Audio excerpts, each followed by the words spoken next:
believe in the power of fear? In the 1980s and 1990s, something unimaginable happened in the United States. An entire nation was swept up in a wave of terror and paranoia known as the Satanic Panic. Join us on a journey into this gripping tale as we uncover the origins, unravel the far-reaching impact on society, and unveil the haunting legacy left behind by the infamous Satanic Panic. You won't want to miss a single detail of this riveting story. In the 1970s, there was a shift in our collective fears. The once prevalent paranoia about alien visitors gradually gave way to a new suspicion: the existence of murderous satanic cults lurking among us, hell-bent on mutilating livestock and corrupting the youth. This change in perception took hold, and a curious incident in 𝗬𝗏𝗏, Colorado in 1973 highlighted this growing concern. A group of strict Greek Orthodox parents from 𝗬𝗏𝗏 were troubled by their adult daughter's newfound independence.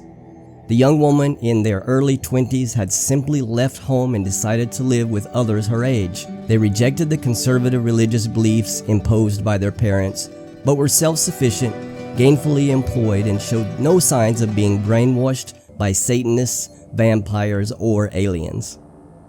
Despite this, the concerned parents hired a deprogrammer named Ted Patrick from California, hoping he could break their daughter's alleged involvement with Satanism.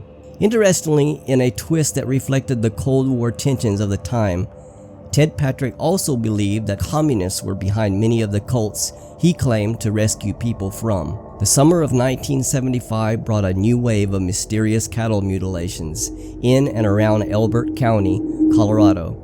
Strangely, the blood was left intact in the animals, and there were no human tracks found in the vicinity. Some speculated that the culprits had employed helicopters to carry out these strange field surgeries. The Denver Post, in its July 15, 1975 edition, reported that sheriff's officers suggested that body parts were meticulously removed with sharp instruments by devil worshippers. These events reflected a growing trend of shifting fears and a fascination with the idea of sinister cults lurking in our midst.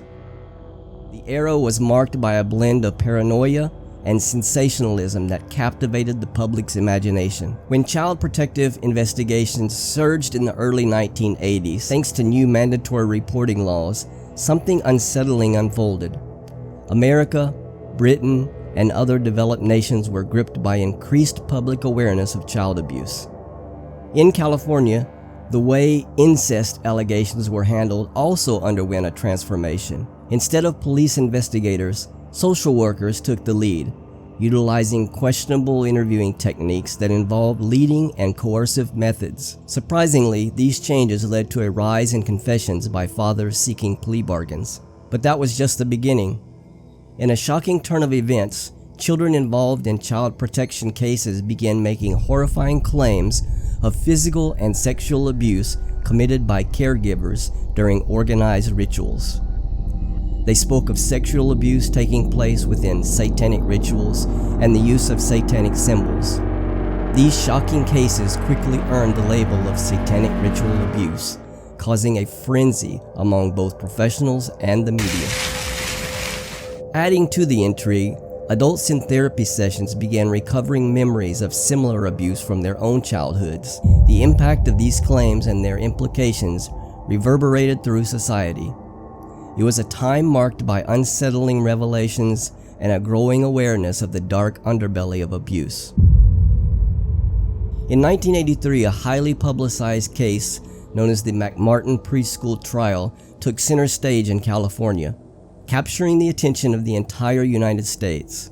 This case involved disturbing allegations of satanic ritual abuse, sparking intense debate and division over how to interpret the available evidence. In what may become one of the biggest child molesting cases ever on record, 7 nursery school teachers were arraigned today on more than 100 counts of child molestation. The accused include the preschool owner, 76-year-old Virginia McMartin, her daughter, and 2 grandchildren. The trial became a catalyst for a wave of similar sensationalist claims, with over 100 preschools across the country being accused in a similar fashion. The media eagerly reported on these allegations without much scrutiny or critical analysis. Throughout the McMartin trial, the defendants 𝗤𝗄𝗯 and 𝗬𝗏𝗶𝗆 faced relentless negative media coverage, with the focus solely on the prosecution's statements. Alleged survivors such as Michelle Smith met with parents involved in the trial, and it is believed that they influenced the testimonies against the accused. During this period, a cottage industry of books, videos, and self-proclaimed experts emerged, disseminating sensationalized accounts of satanic activities. In the midst of all this, a social worker named 𝗬𝗏𝗯𝗟, working for the Children's Institute International, introduced a new method of questioning children. Puppets to encourage the children to reveal what happened, the therapists were able to unlock the horrible secrets of the McMartin school. Using anatomically correct dolls, she encouraged disclosures of abuse from the McMartin children by asking leading questions and having the children point to the areas on the dolls where they claimed to have been touched. 𝗏𝗏 diagnosed sexual abuse in almost all of the children. However, her interviews were lengthy and relied on rewarding discussions of abuse while punishing denials and potentially coercing disclosures. As a result, the trial testimony became contradictory, vague on specific details, except for the assertion that some form of abuse had taken place. We were terrified. The fear of satanic rituals and abuse haunted us day and night. After 3 years of testimonies, 𝗤𝗏𝗯 and 𝗬𝗏𝗶𝗆 were acquitted on 52 out of 65 counts. The jury reached a deadlock on the remaining 13 charges against 𝗏𝗏𝗆, with 11 out of 13 jurors voting for not guilty. 𝗏𝗏𝗆 was later recharged but eventually released without conviction 2 years later. As the 1980s came to a close, momentum only continued to build. Jim McCarthy, the head of Bethesda Psych Health, which claimed to be the only hospital in the country devoted to treating ritual abuse in families, continued to attend seminars about the evils of Dungeons and Dragons and heavy metal music. Our community became consumed by suspicion and paranoia. It felt like a nightmare. In 1989, notorious shock jock, preacher, exorcist Bob Larson was starting his radio show in Denver and brought together 450 people to watch him interview and debate former and current Satanists. Like any good con artist, attendance was contingent on a small entrance fee of $95. If your life isn't all that it should be, if relationships aren't working, if your health, your finances, or your spiritual life are unhappy, schedule a personal one-on-one encounter with me. Allegations of satanic ritual abuse often involve shocking and graphic descriptions of human sacrifice, sexual abuse, and occult ceremonies. That is not to say that the entertainment would disappoint. Larson had the usual gathering of performers willing to make a buck by recounting all the human sacrifices they witnessed over decades with the satanic underground. Thank you, thank you, thank you.